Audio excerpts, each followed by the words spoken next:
Good morning everyone.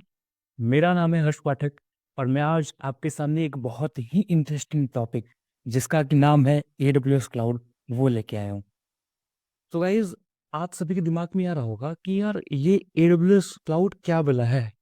यार भला तो नहीं बोल सकते, लेकिन आपके दिमाग में आ रहा होगा कि यार ये AWS क्लाउड है क्या और इसका यूज़ क्या है। तो देखो यार, मैं आप सभी को ये बताना चाहता हूँ कि जो AWS क्लाउड है वो आज के टाइम में ना बहुत ही ज़्यादा यूज़ हो रही है कंपनीज में। लाइक कंपनी जो अपना कोई भी सर्वर बनाती है उस सर्वर पे अपने वेबसाइट को होस्ट कर रही है। ये होता है कि कभी कभी मल्टीपल वेबसाइट पे आप जा रहे होते हो। लाइक मैं एग्जांपल देता हूँ लोड बैलेंसिंग का। अगर किसी साइट पे बहुत ज़्यादा लोड पड़ रहा है तो वो क्या करता है, 50% क्राउड को इधर भेज दे रहा है, 50% क्राउड को इधर भेज दे रहा है। तो यार ये सब हो कैसे पा रहा है? ये सब जो चीज़ें हो पा रही है ना, ये AWS क्लाउड की हेल्प से हो पा रही है। लाइक ये क्लाउड की हेल्प से हो पा रही है। नॉट आई कैन नॉट से कि only with the help of AWS cloud. But हाँ, ये जो कि बहुत सारे क्लाउड है, गूगल क्लाउड है और भी माइक्रोसॉफ्ट का एज्योर वगैरह है। बट यार ये हो कैसे रहे हैं? ये क्लाउड की हेल्प से ही हो पा रही है। इसलिए आपका क्लाउड सीखना बहुत ज़रूरी है। ये फ्यूचर में आपको बहुत ही ज़्यादा हेल्प करने वाली है। और कंपनीज में यार आप अगर जाओगे तो इसका नॉलेज होना बहुत ज़्यादा कंपलसरी है। तो हम इस सीरीज़ में बने रहेंगे। हमारे और भी टीम मेंबर्स हैं, आगे चल के वो भी ज्वाइन करेंगे। मैं आपके सामने आज केवल एक इंट्रोडक्टरी वीडियो लेके आ रहा हूँ, जो कि इसमें कुछ टर्मिनोलॉजीज हैं, कुछ डेफिनेशंस हैं जो कि आपको पता होना चाहिए, तो दैट कि आप इस पूरी सीरीज में बन पाओ और लाइक जो भी चीज़ें आपके सामने आए ना उसे समझ पाओ। तो फर्स्ट ऑफ ऑल मैं अपनी स्क्रीन शेयर कर लेता हूँ और मैं आपको कैसे स्टार्ट हो रहा है, क्या चीज़ें हैं, उनके बारे में धीरे धीरे धीरे धीरे बताते हुए आगे बढ़ते जाऊंगा। गाइस, होप सो आपको ये स्क्रीन दिख रही होगी। Okay, fine. तो सबसे पहले बात करते हैं कि AWS क्लाउड है क्या। AWS क्लाउड के अंदर क्या क्या चीज़ें आती हैं। तो हमारा जो AWS क्लाउड है ना यार, वो तीन चीज़ें प्रोवाइड कराता है और ये करता है। लेकिन बेसिकली हम इसको कैसे देख रहे हैं, पहले सपोज ये एक इंटरफेस प्रोवाइड करागा। ठीक है गाइस, प्लीज़ राइटिंग को इग्नोर कीजिएगा। ये डिजिटल पेन है, इससे मैंने मतलब कि पहले कभी लिखा नहीं हुआ है, तो फर्स्ट टाइम मैं ऐसे राइट कर रहा हूँ, तो थोड़ा सा एडजस्ट कर लीजिएगा। पहले तो आपको ये इंटरफेस प्रोवाइड करा दिया। सेकंड, आपको ये की प्लेटफॉर्म प्लेटफॉर्म प्रोवाइड करा रहा होगा। क्या प्रोवाइड करा रहा होगा? प्लेटफॉर्म। कहाँ लिखना है? यहाँ। ये आपको प्लेटफॉर्म प्रोवाइड करा रहा होगा। और तीसरी ये कुछ SaaS बेस्ड सर्विसेज। हाँ, SaaS बेस्ड सर्विसेज आप बोल सकते हैं। राइटिंग बहुत भाग रही है। SaaS बेस्ड सर्विसेज प्रोवाइड करा रहा होगा। अच्छा। यार अब इस इंटरफेस के अंदर क्या क्या चीजें आ रही होंगी, कौन कौन सी चीजें आ रही होंगी, हम वो देखते हैं। इसके अंदर आपका लाइक सर्वर आ रहा होगा। सेकंड, स्टोरेज आ रहा होगा। ठीक है। थर्ड, कुछ वर्चुअल मशीन्स आ रही होंगी।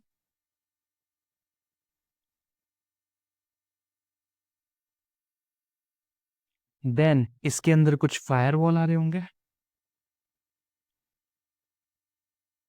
अच्छा। तो ये कुछ चीजें हैं। लाइक इंटरफेस के अंदर क्या हो रही है, इंटरफेस आपको क्या प्रोवाइड करा रहा होगा। इसके अंदर कुछ सर्वर आ रहे होंगे, कुछ स्टोरेज आ रही होंगी, कुछ वर्चुअल मशीन्स आ रही होंगी, कुछ फायरवॉल आ रही होंगी और भी बहुत सारी चीजें आ रही होंगी। बट फिलहाल के लिए हम इतना जानते हैं। और इसके अंदर हम डिटेल में जाएंगे, एक एक चीज को अच्छे से देखेंगे। फिलहाल आप बस इतना जानो कि इंटरफेस के अंदर इतनी इतनी चीजें आती है। मैं बात कर लूँ प्लेटफॉर्म की, तो इसके अंदर मैं बात करता हूँ। सबसे पहला हो जाएगा आपको बीन स्टॉक। Been stock. अगला हो गया आपका लैम्डा। कुछ लैम्डा जैसी चीजें, लैम्डा फंक्शन जैसी चीजें आ रही होंगी। ये सब आगे डिटेल में देखेंगे क्या होता है, कैसे होता है, एक्सेट्रा। यार आपको ये पता चल गया कि AWS क्लाउड क्या होता है। AWS क्लाउड आपको इंटरफेस प्रोवाइड करा रहा होता है, आपको कुछ प्लेटफॉर्म प्रोवाइड करा रहा होता है और कुछ SaaS बेस्ड सर्विसेज प्रोवाइड करा रहे होते हैं। और इंटरफेस के अंदर क्या आया, प्लेटफॉर्म के अंदर क्या आया, ये चीज़ें हमने अभी देख लिया। हम आगे बढ़ते हैं। यार अभी आपने देखा AWS क्लाउड, हम थोड़ा सा और जानने का कोशिश करेंगे। यार क्लाउड बेसिकली क्लाउड क्या कर रहा है। तो क्लाउड आपका, राइटिंग हो रही नहीं, रुकिए भाई, इसमें फिर से ट्राई करता हूँ। ओके। सो क्लाउड आपका क्या प्रोवाइड करा रहा है? स्टोरेज, हाँ अभी कुछ सही बना, सर्वर फॉर कुछ like S A Q S services. हाँ, तो भाई क्लाउड आपका क्या प्रोवाइड करा रहा है? कुछ स्टोरेज प्रोवाइड करा रहा है, कुछ सर्वर प्रोवाइड करा रहा है और कुछ ऐसे क्यूएस सर्विसेज प्रोवाइड करा रहा है। अब ये सब चीजें उनको मिल रही है, कहाँ से मिल रही है? क्लाउड से मिल रही है। अब इन सभी चीजों को डील करने के लिए, इन सभी चीजों को हैंडल करने के लिए हमारे पास कौन सा कॉन्सेप्ट आता है? वर्चुअलाइजेशन का। कौन सा कॉन्सेप्ट आता है? वर्चुअलाइजेशन का। तो अब हम देखेंगे आगे कि वर्चुअलाइजेशन क्या है और ये कैसे यूज हो रहा है, किस वे में यूज हो रहा है। हम देखते हैं कि वर्चुअलाइजेशन क्या हो रहा है। ओके, हम देखते हैं वर्चुअलाइजेशन क्या है। तो मैं हेडिंग डालता हूँ, वर्चुअलाइजेशन। मैं डायग्राम के हेल्प से आपको समझाता हूँ। ये सपोज आपका क्या है? एक स्टोरेज है, ठीक है? ये आपका एक स्टोरेज है। लेट से कितने जीबी का है? 100 GB का आपका एक स्टोरेज। मैं इससे एक पीसी कनेक्ट करा देता हूँ, ठीक है? ये आपका एक पीसी हो गया। अब यार सपोज आपके पास ये 100 GB का स्टोरेज है, बट इसमें से आप केवल 20 GB का स्टोरेज यूज कर पा रहे हो। कितना यूजफुल? कितना है यूजफुल स्टोरेज? Only 20 GB। अब ये जो 20 GB, सॉरी, अब ये जो बचा हुआ 80 GB था वो कहाँ जा रहा है? ये जो बचा हुआ 80 GB स्टोरेज था वो कहाँ जा रहा है? और ये बचा हुआ 80 GB आप कहाँ यूज कर रहे हो, कैसे यूज कर रहे हो? भाई ये बचा हुआ 80 GB तो आप यूज ही नहीं कर पा रहे हो, क्योंकि केवल इसमें का आप 20 GB यूज कर पा रहे हो और जो 80 GB था वो उसको आप वेस्ट कर दे रहे हो, ऐसे ही छोड़ दे रहे हो, उसका कहीं यूज नहीं है। तो वर्चुअलाइजेशन क्या कहता है कि अगर आपके पास 100 GB का स्टोरेज है तो उसमें से अगर आप 20% को यूज कर रहे हो, 80% अगर आपका वेस्ट जा रहा है, तो आप उस 80% को ही यूज कर पाओ with the help of virtualization. तो वर्चुअलाइजेशन का कॉन्सेप्ट बस इतना सही है कि अगर आपके पास 100 GB का स्टोरेज था, उसमें से आप 20 GB का कर पा रहे हो और बचा हुआ 80 GB वेस्ट जा रहा था, तो वर्चुअलाइजेशन क्या किया? उस बचे हुए 80 GB का भी यूज करा दिया। इसका डेफिनेशन हम बोल सकते हैं कि इसमें क्या होता है, कोई आपका फिजिकल रिसोर्सेज है, आप उसे ब्रेक कर रहे होते हो एज मेनी एज, आप उसे ब्रेक कर रहे होते हो as many as logical resources में। जो आपके पास एक फिजिकल रिसोर्सेज था उसको आप ब्रेक कर करके बहुत सारे लॉजिकल रिसोर्सेज में उसको आपने कन्वर्ट कर दिया।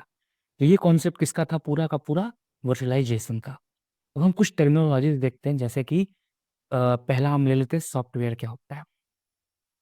फर्स्ट हम ले लेते हैं सॉफ्टवेयर। सही, उम्मीद कर रहा हूँ कि आपको समझ में आ रहा होगा। मैं चीज़ों को थोड़ा धीरे धीरे लेके चल रहा हूँ और बहुत डिटेल में नहीं और बहुत ऊपर ऊपर से नहीं।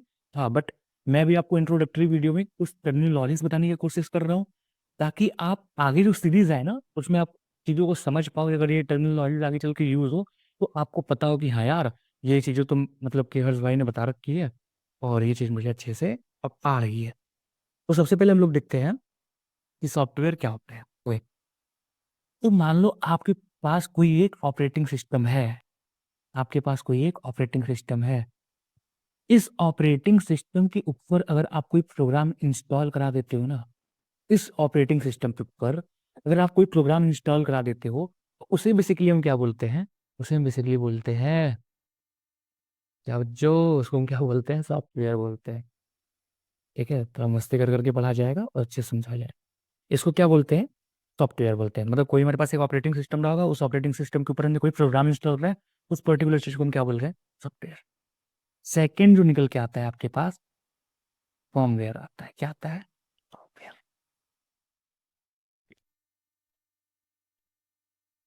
ओके, ये क्या होता है? सपोज आपके पास क्या है बच्चों?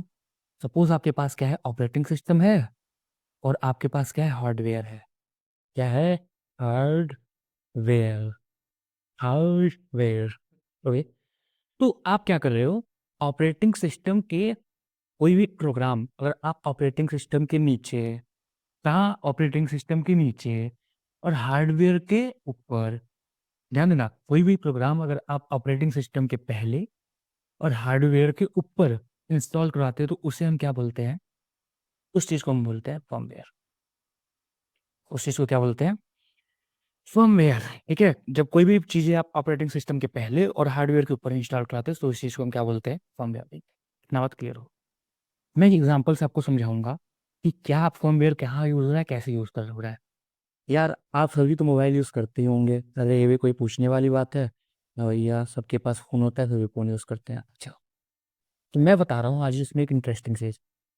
फोन में कैमरा, अरे सबको पता है भैया फोन में कैमरा होता है, ओके। मैं ये बता रहा हूँ फोन में बटन, अरे वो भी पता है फोन में बटन होता है। यहाँ पे चार्जिंग पोर्ट होता है, एकदम सही बात है। ये स्क्रीन होता है, अरे यार कुछ तो नया बताओ। ये तो सबको पता है कि फोन में कैमरा होता है, बटन होता है, चार्जिंग पोर्ट होता है। यार ये जो डिवाइसेस थी ना, हर एक चीज अलग। मान लीजिए कोई कैमरा हो गया, बटन हो गया, आपका चार्जिंग पोर्ट हो गया। आप इन सभी को एज अ सिस्टम मतलब एक कंबाइन करके, हाँ, इन सभी को एज अ सिस्टम यूज कर पा रहे हो। वो किसके हेल्प से यूज कर पा रहे हो, फर्मवेयर के हेल्प से। किसके हेल्प यूज से, फर्मवेयर। इन सभी चीज को एज अ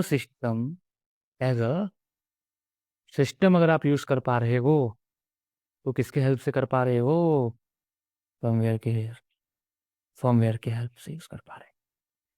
क्या इतनी बात आप लोग को क्लियर है? तो भी आपने बताया अभी तक कि वर्चुअलाइजेशन क्या है, क्लाउड क्या है, क्या क्या चीज़ें प्रोवाइड करा रही है, सॉफ्टवेयर क्या है, फर्मवेयर क्या है। जाते जाते आपको एक और चीज़ बता के जाना चाहूँगा, बहुत ही इंपॉर्टेंट है, जो बच्चों को लगभग समझ में नहीं आता है, हाइपरवाइजर। लोग कंफ्यूज होते हैं, भैया ये क्या है, ये कौन सी बला है हाइपरवाइजर, ये तो आज तक समझ में नहीं आया। और टीचर लोग तो मतलब जो जो थोड़ा पढ़े भी होंगे और जिनको नहीं नॉलेज है, तो मैं बता रहा हूँ हाइपरवाइजर बहुत ही अच्छा कॉन्सेप्ट है। अगर आप इसे समझोगे ध्यान से ना, वो बहुत ही ईजी है। मतलब बहुत सिंपल है, मैं बताने की कोशिश कर रहा हूँ। देखिए हाइपरवाइजर होता क्या है। मान लो आपके पास एक कोई सिंगल फिजिकल मशीन है, हाँ। ये एक एक लौता एक सिंगल फिजिकल पीएम से फिजिकल मशीन है, 1 PM, ओके। आपके पास एक सिंगल फिजिकल मशीन है। उस सिंगल फिजिकल मशीन के ऊपर आप मल्टीपल वर्चुअल मशीन चला सकते हो बच्चों, क्या मल्टीपल वर्चुअल मशीन चला सकते हो with the help of hypervisor. और इन सभी जो वर्चुअल मशीन थी ना भी, हम जो वर्चुअल मशीन है, ये जितनी भी हमारे पास वर्चुअल मशीन है, इन सभी का ऑपरेटिंग सिस्टम होगा। इन सभी का एक ऑपरेटिंग सिस्टम होगा। अब ये ऑपरेटिंग सिस्टम जो है ना, इन सभी का सेम भी हो सकता है, डिफरेंट भी हो सकता है। मान लो मैं कहता हूँ कि इसका जो ऑपरेटिंग सिस्टम था वो विंडोज हो गया, क्या हो गया, विंडोज। इसका रेड हैट हो गया, इसका उबंटू हो गया। हाँ, तो भाई साहब जरूरी नहीं है कि इन सभी का जो ऑपरेटिंग सिस्टम हो वो सेम हो। इन सभी का जो ऑपरेटिंग सिस्टम है वो डिफरेंट भी हो सकता है। तो आपको हाइपरवाइजर का मतलब समझ में आया, एक सिंगल फिजिकल मशीन थी, उस पर्टिकुलर मशीन के ऊपर आप मल्टीपल वर्चुअल मशीन चला सकते हो बच्चों। क्या चला सकते हो, मल्टीपल वर्चुअल मशीन चला सकते हो with the help of hypervisor. और सभी मल्टीपल वर्चुअल मशीन का अपना अपना एक ऑपरेटिंग सिस्टम होगा। उन ऑपरेटिंग सिस्टम का मतलब सॉरी, जो वर्चुअल मशीन होंगी उनका अपना अपना एक हर एक वर्चुअल मशीन का एक ऑपरेटिंग सिस्टम होगा। और वो ऑपरेटिंग सिस्टम सेम सभी के सेम है या फिर डिफरेंट भी हो सकते हैं, जैसे मैंने एग्जांपल में बताया, कुछ विंडोज, कुछ रेड हैट और कुछ उबंटू। तो गाइज आज के वीडियो में हम लोग इतना ही रखेंगे क्योंकि ये इंट्रोडक्टरी पार्ट था। तो मैं आपको क्या क्या बता दिया, क्लाउड क्या होता है पहले बताया, फिर उसके बाद बताया आपको कि भैया वर्चुअलाइजेशन क्या है, उसका कॉन्सेप्ट क्या है, क्यों आया। फिर उसके बाद हम लोगों ने डिस्कस क्या किया कि सॉफ्टवेयर क्या होता है। उसके बाद हम लोगों ने देखा फर्मवेयर क्या होता है, हाइपरवाइजर क्या होता है। एक लास्ट और बता ही देता हूँ, डेटा सेंटर। भाई बहुत आज के टाइम पे डेटा का बहुत ज़्यादा डिमांड है, और इसके पास डेटा नहीं ना, वो आज के टाइम पे कुछ नहीं है। और आने वाले टाइम पे जो वर्ल्ड वार हो सकता है वो बेसिकली डेटा को लेके होगा, ठीक है। क्योंकि जिसके पास जितना ज़्यादा डेटा रहेगा वो उतना ही ज़्यादा लीड करेगा, उतना ही ज़्यादा आगे के टाइम पे अच्छा कर पाएगा। तो हम लोग क्या कर रहे थे, डेटा सेंटर के बारे में स्टडी कर रहे थे। क्या भैया क्या बताने लग जा रहे हो, वर्ल्ड वार ये वो, कोई नहीं, जानते रहो काम आएगा। डेटा सेंटर, यार डेटा सेंटर ना बेसिकली क्या होता है, आपका एक फिजिकल लोकेशन होता है, आपका एक फिजिकल स्टोरेज होता है। डेटा सेंटर क्या होता है बच्चों, ध्यान देना। डेटा सेंटर आपका क्या होता है, एक फिजिकल स्टोरेज होता है, एक आपका फिजिकल लोकेशन होता है, जहाँ कंपनी का जो ना कंप्लीट आईटी इंफ्रास्ट्रक्चर होता है वो स्टोर होता है। जहाँ कंपनी का कंप्लीट आईटी इंफ्रास्ट्रक्चर होता है वो स्टोर होता है। अब यार आप ये बोलोगे, यार ये तो आपने डेफिनेशन बता दी, ये तो मतलब समझ में नहीं आया आईटी इंफ्रास्ट्रक्चर, तो ठीक है देखते हैं क्या होता है। आपके पास ये डेटा सेंटर हो गया, मैं लिख देता हूँ इसको डीसी। इसके अंदर आपका क्या होता है, सर्वर होता है, और जो स्टोरेज होता है, नेटवर्किंग भी होता है, और हम बोल सकते हैं डिवाइसेस होती हैं बहुत सारी, गेटवे होता है। अब यार ये डेटा सेंटर जो होता है ना, अगर समझा जाए तो बहुत बहुत स्पेस में लेके बने होते हैं। लाइक ये आपका बहुत बड़ा, कहीं एक बहुत बड़े एरिया में एक डेटा सेंटर बना रहा है, ठीक है। अब इस डेटा सेंटर में मल्टीपल सर्वर होंगे, 1 2 3 4 5 6 7, ठीक है। अब इन सर्वर के अंदर कुछ कुछ रिकॉर्ड होंगे, कुछ कुछ रिकॉर्ड होंगे। अभी के लिए आप ये समझो, ये डेटा सेंटर क्या है, आपका एक फिजिकल लोकेशन है, जहाँ पे आप कंपनी का कंप्लीट आईटी इंफ्रास्ट्रक्चर उठा के स्टोर करा रहे हो, जिसके अंदर सर्वर है, स्टोरेज है, गेटवे है, डिवाइसेस है, बहुत सारे रिकॉर्ड सब पड़े हुए हैं।